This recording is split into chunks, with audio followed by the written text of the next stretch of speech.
नाजरीन, इस वीडियो में हम आपको बचत करने के चंद तरीके बताने वाले हैं, लेकिन ये हरगिज़ मत समझिएगा कि ये तरीके कंजूसी के हैं। आप कई ऐसे लोगों को जानते होंगे जो कभी किसी जगह घूमने नहीं जाते होंगे, ना ही अच्छा खाना खाते होंगे और कभी अच्छे कपड़े नहीं पहने होंगे, और फिर एक दिन आपको पता चला होगा कि उन्हीं लोगों ने बहुत बड़ा घर बनाना शुरू कर दिया है।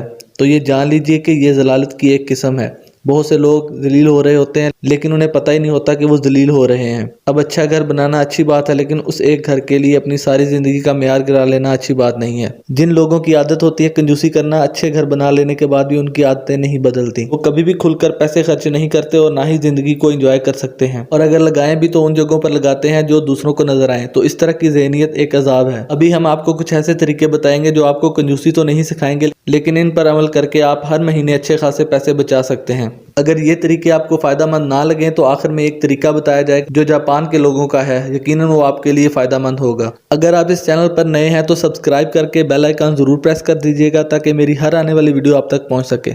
पहला तरीका, सबसे पहली ज़रूरत तो इस बात को समझना है कि पैसे को लगाएं कहाँ। अगर आप उन लोगों में से हैं जिन्हें चीज़ें खरीदने के बाद पसंद नहीं आती, या जिन्हें चीज़ खरीदने के बाद अंदाज़ा होता है कि ये तो चीज़ उनके काम की ही नहीं, तो अपना रवैया बदल लें। शॉपिंग करने से पहले लिस्ट बनाएं और ऐसी चीज़ ना खरीदें जो लिस्ट में ना हो। अक्सर मार्केट में सस्ती चीज़ें या वो चीज़ें जिनकी पहले कीमत कम हो आप खरीद लेते हैं, लेकिन बाद में आपको अंदाज़ा होता है कि ये तो किसी काम की ही नहीं।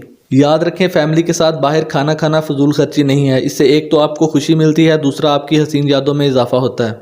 दूसरा तरीका, अगर आप अपनी हर ख्वाहिश को पूरा करना शुरू कर दें और हर वो काम करें जो आपका दिल चाहता है, तो आप कभी भी पैसे नहीं बचा पाएंगे। लेकिन इसका मतलब ये भी नहीं कि आप अपनी ख्वाहिशात को रद्द कर दें। अगर आप महीने में 2 दफ़ा बाहर खाना खाते हैं तो कोशिश करें कि 1 दफ़ा बाहर खाना खाएं। इसी तरह शॉपिंग 2 दफ़ा से कम करके 1 दफ़ा की जा सकती है।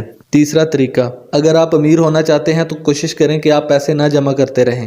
मिसाल के तौर पर आप 10,000 जमा करके 10 सालों बाद उसकी वैल्यू कम ही कर देंगे, जो शायद 1000 जितनी रह जाएगी। तो बेहतर है कि ज़मीन का टुकड़ा या सोना जिनकी वैल्यू बढ़ती है वो खरीद लें। चौथा तरीका, वो चीज़ें जो आपको पता है कि सारा महीना आपको ज़्यादा मिकदार में चाहिए और उन्हें स्टोर भी किया जा सकता है, वो रिटेलर से ख़रीदने की बजाय बल्क में होलसेलर से ख़रीद कर स्टोर कर लें।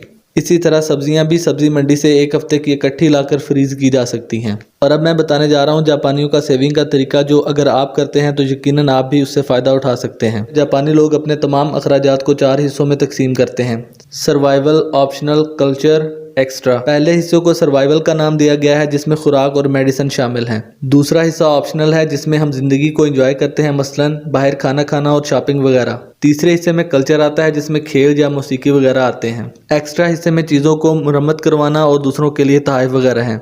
जापानी लोग हर कैटेगरी के लिए पैसे अलग अलग लिफाफे में रखते हैं। महीने के शुरू में जितनी बचत करनी होती है वो लिफाफों में से निकाल लेते हैं और उसी हिसाब से फिर हर कैटेगरी के लिए खर्च करते हैं।